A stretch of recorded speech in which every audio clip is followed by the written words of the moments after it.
তেঁতুল পছন্দ করেন না এমন মানুষ কি খুঁজে পাওয়া যাবে? আমার মনে হয় না পৃথিবীতে এই মানুষের সংখ্যা খুব বেশি।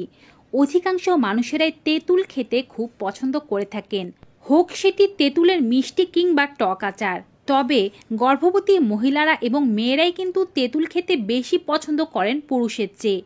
কিন্তু আজকের এই ভিডিওটি যদি দেখে নেন তবে নারী ও পুরুষ সমান তালে তেঁতুল খেতে শুরু করবেন, কারণ এটি শরীরের পক্ষে যে কতটা উপকারী তা জানার পরে কেউ আর নিজেকে আটকে রাখতে পারবেন না তেঁতুল খাওয়া থেকে। তেঁতুল খুবই উপকারী এবং এটি সঠিক মাত্রায় সঠিক নিয়মে খেতে পারলে হার্টের রোগ থেকে শুরু করে হাই কোলেস্টেরল, হাই প্রেশার, কিডনির সমস্যা, লিভারের সমস্যা, বাড়তি ওজন, ত্বকের সমস্যা সব কিছুই দূর হয়ে যাবে। আজকের ভিডিওতে জানাবো তেঁতুল খাওয়ার সঠিক পরিমাপ, সঠিক নিয়ম এবং কোন কোন রোগের ক্ষেত্রে এটিকে কিভাবে সেবন করবেন। Hello viewers, welcome to my channel Laboni's kitchen and blogs. সকলের কাছে অনুরোধ থাকবে আপনারা যারা আজকে এই চ্যানেলে নতুন তারা অবশ্যই স্বাস্থ্য বিষয়ক এমনই উপকারী ভিডিওগুলো পেতে চ্যানেলটি সাবস্ক্রাইব করে পাশে থাকা বেল আইকনটি ক্লিক করে অল নোটিফিকেশনে ক্লিক করে দেবেন। এতে করে আমরা ভিডিও আপলোড করার সাথে নোটিফিকেশন আপনাদের কাছেই পৌঁছে যাবে। আপনারা আমাদের Facebook page Laboni's kitchen and blogs follow করুন। চলুন মূল ভিডিওতে যাওয়া যাক। শরীরের ওজন, বাড়তি চর্বি এবং বাড়তি ওয়াটার ফ্যাটের কারণে আমাদের ওজন অনেক বেশি পরিমাণে বেড়ে যায়। টানা 15 দিন থেকে 1 মাস তেঁতুল এই নিয়মে সেবন করুন। 15 কেজি ওজন আপনার 1 মাসেই কমে যাবে। তবে সাথে একটু এক্সারসাইজ রাখতে হবে। একেবারেই এক্সারসাইজ না করতে পারলে 30 মিনিট জোরে হাঁটবেন এবং তেল চর্বিযুক্ত খাবারগুলো এই 1টি মাস খাবেন না।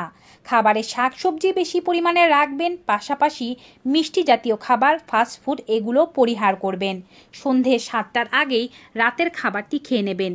দেখবেন আপনার ওজন কেমন হু করে কমছে তেঁতুলের এই রেমেডির সাহায্যে। বিশেষ নিয়মে তেঁতুল সেবন শরীরের বাড়তি মেদ এবং ওয়াটার ফ্যাটকে খুব দ্রুত কমিয়ে দিতে পারে। এছাড়াও বিভিন্ন ধরনের অপদ্রব্য খাওয়া, মদ্যপান করার কারণে অনেকেরই লিভারে সমস্যা রয়েছে। বাড়তি ওজনের কারণে লিভারে টক্সিন জমে যায়, পেটে জল চলে আসে, শরীর হলদে হয়ে যায়। ফ্যাটি লিভার থেকে শুরু করে লিভার সিরোসিস অনেক রোগী হতে পারে। শুধুমাত্র 15 দিন থেকে 21 দিন তেঁতুল বিশেষ নিয়মে সেবন করলে লিভারে জমে থাকা সমস্ত ফ্যাট ও টক্সিন একেবারে গলে বেরিয়ে যাবে। লিভারের জন্য আদর্শ টনিক হচ্ছে তেঁতুল। এটি আবার কিডনির মধ্যে অক্সালেট এবং ক্যালসিয়ামের সংযোগে যে পাথর কিংবা ছোট ছোট ক্রিস্টাল হয়ে থাকে তা দূর করতে সাহায্য করে। কিডনির সমস্যা হলেই আমাদের অনেক সমস্যা হতে থাকে। ইউরিনের সময় ব্যথা, জ্বালা পোড়া, বারবার ইউরিন হওয়া, ইউরিনের সময় জলে ইউরিন করতে গেলে দেখা যায় অল্প অল্প করে হয়, ভালোভাবে হয় না, পেটে ব্যথা করে, সমস্ত সমস্যা দূর করে দিতে সাহায্য করবে তেঁতুল। এটি আপনার কিডনির পাথরকে অপসারণ করতে সাহায্য করবে। অনেকেই মনে করে থাকেন কিডনিতে পাথর হলে বুঝি তেঁতুল খাওয়া যাবে না, তবে সঠিক নিয়মে তেঁতুল খেলে কিডনির পাথর গলে যাবে তেঁতুলের সাহায্যেই। যাদের লিভারে অনেক বেশি টক্সিন ও কিডনির সমস্যা রয়েছে তারা কিভাবে তেঁতুল খাবেন জানতে কিন্তু সম্পূর্ণ ভিডিওটি দেখুন। এছাড়াও যাদের হার্টে ব্লকেজ হয়েছে, হার্টে চর্বি, এছাড়াও শরীরে রক্ত ভালোভাবে পাম্প হচ্ছে না, সমস্ত শরীরে দেখা যাচ্ছে চর্বি জমে গিয়েছে, শিরা উপশিরাগুলো ব্লক হয়ে গিয়েছে, তারা তেঁতুল সেবনের মাধ্যমে হার্টের ব্লককে খুলতে পারবেন, শিরা উপশিরাগুলোকে একেবারে ওপেন করে ফেলতে পারবেন। এটি আপনার শরীরের টক্সিনগুলোকে দূর করে দেবে, আপনার স্কিনকে ভালো করবে, আপনার চুলকে ভালো করতে সাহায্য করবে। শরীরে যদি রক্ত স্বল্পতার সমস্যা থেকে থাকে তেঁতুল সেবনের মাধ্যমে রক্ত স্বল্পতা দূর হয়। যারা বলছেন যে তেঁতুল খেলে রক্ত জল হয়ে যায়, একেবারেই ভুল কথা। তেঁতুল খেলে রক্ত মোটেও জল হয় না, বরঞ্চ শরীরের রক্তের পরিমাণ আরও বাড়তে থাকে। এছাড়াও তেঁতুল সেবন ট্রাইগ্লিসারাইডের মাত্রা কমাতে সাহায্য করে। ট্রাইগ্লিসারাইড হচ্ছে আপনার শরীরের খারাপ কোলেস্টেরল। খারাপ কোলেস্টেরল যখন কমবে তখন ভালো কোলেস্টেরল বাড়বে। ভালো কোলেস্টেরল যদি বাড়ে তবে আপনার হার্ট ভালো থাকবে, লিভার ভালো থাকবে, কিডনি ভালো থাকবে। তেঁতুল সেবন আপনার রক্তের অ্যালার্জিকে কমাতে সাহায্য করে, যার ফলে আপনার শরীরে চুলকানি, খোসপাচড়া, র্যাশ, একজিমা এই জাতীয় সমস্যাগুলো একেবারেই হয় না।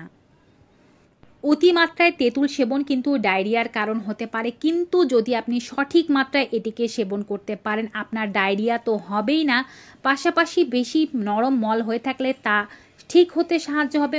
মল সঠিক কনসিস্টেন্সিতে আসবে। পাশাপাশি যাদের কনস্টিপেশনের সমস্যা হচ্ছে, অর্থাৎ মল অনেক শক্ত হয়ে গিয়েছে, মল ত্যাগ করতে গেলে ব্যথা হয়, রক্তপাত হয়, তারা এটি সেবন করলে মল নরম হয়ে যাবে। অর্থাৎ এটি আপনার বাওয়েল মুভমেন্টকে ঠিক করতে সাহায্য করবে। অতিরিক্ত নরম মল ঠিক হয়ে যাবে, অতিরিক্ত শক্ত মলও নরম হয়ে যাবে। তেঁতুল সেবন আবার দেহের হরমোনের ব্যালেন্সকে ঠিক রাখতেও সাহায্য করে। মেয়েদের মধ্যে যে হরমোনগুলো দরকার, যেমন মাসিকের শুরুর দিকগুলোতে এস্ট্রোজেন হরমোন বাড়ার দরকার, মাসিকের মাঝামাঝি সময় প্রোজেস্টেরন হরমোন বাড়ার দরকার, মাসিক যখন আটকে যায় অর্থাৎ যখন তাদের রক্ত ঠিকভাবে বের হতে চায় না, তখন এটি ভালোভাবে ব্লিডিং হতে, মাসিক হতে সাহায্য করে। এছাড়া যদি আপনি গর্ভবতী হয়ে যান, তবে এইচসিজি হরমোন অর্থাৎ হিউম্যান কোরিওনিক গোনাডোট্রোপিন হরমোনকে ঠিকভাবে কাজ করতে সাহায্য করে। পাশাপাশি শরীরের কোনো ইনফেকশন, সর্দি, কাশি, জ্বর, গলা ব্যথা, শ্বাসকষ্টের ক্ষেত্রে তেঁতুল উপকারী। তেঁতুল সেবনের মাধ্যমে বন্ধনাক খুলে যায়, দাঁতের স্বাস্থ্য ভালো হয়, ক্যালসিয়ামের অভাব দূর হয়, শরীরের প্রদাহ দূর হয়, ব্যথা দূর হয়, মুখে দুর্গন্ধ থাকলে তেঁতুল তার জন্য জাদুর মতো কাজ করে। নিশ্চয়ই বুঝতে পারছেন তেঁতুলের কত উপকারিতা রয়েছে এবং সঠিক মাত্রায় সেবনে কত কিছু হতে পারে। এখন সঠিক মাত্রাটি সম্পর্কে আপনাদেরকে জানাবো। তেঁতুল খাওয়ার আদর্শ পরিমাপ হচ্ছে 10 গ্রাম। এর চেয়ে এক রত্তি বেশি তেঁতুলও খেতে যাবেন না। তেঁতুল অতিরিক্ত মাত্রায় খাওয়া ভালো কথা নয়। সঠিক মাত্রায় খেলে এটি ডায়াবেটিসটাকেও নিয়ন্ত্রণে আনবে, হাই প্রেশারকেও নিয়ন্ত্রণে আনবে, হাই কোলেস্টেরলকেও নিয়ন্ত্রণে আনবে। এক কথায় শরীরের জন্য এটি ম্যাজিক। সমস্ত রোগীরা 10 গ্রাম পরিমাণ তেঁতুল খেতে পারেন, তবে বয়স যদি আপনার 12 বছরের নিচে হয়ে থাকে সেক্ষেত্রে পরিমাপ আরও কমিয়ে আনতে হবে।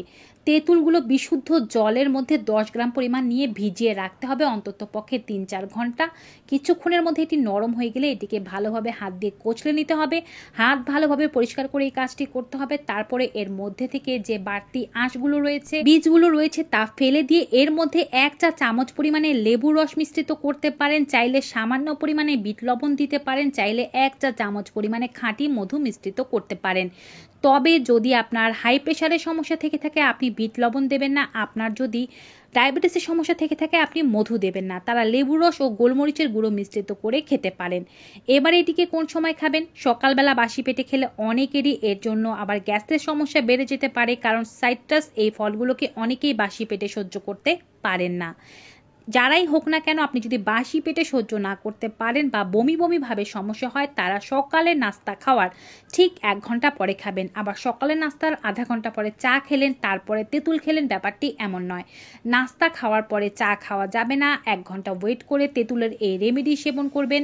অবশ্যই এই কাপটিকে 1 গ্লাস জলের মধ্যে গুলে তারপরে সেবন করবেন এবং এটি খাওয়ার 1 ঘন্টার মধ্যে অন্য কোনো খাবার খাবেন না। লিভারকে পরিষ্কার করতে চান, কিডনিকে পরিষ্কার করতে চান, হার্টের রোগের জন্য খেতে চান, যে রোগকেই উদ্দেশ্য করে খাবেন, অন্তত পক্ষে 21 দিন থেকে 1 মাস পর্যন্ত খেয়ে যাওয়া ভালো। পরেও ছেড়ে দিলে হবে না, রোগ বুঝে মাঝে মাঝে সপ্তাহে 1 থেকে 2 দিন এই রেমেডি চালিয়ে যান। ওজন কমাতে চাইলে অবশ্যই নিয়ম মেনটেন করতে হবে। 1 মাস আগে রেমেডি খেয়ে নিতে হবে, রেমেডি খাওয়া ছাড়লে চলবে না। আশা করছি তেঁতুলের এই উপকারিতা সম্পর্কিত এই ভিডিওটি আপনাদের কাছে খুবই ভালো লেগেছে, খুবই উপকার হবে আপনাদের।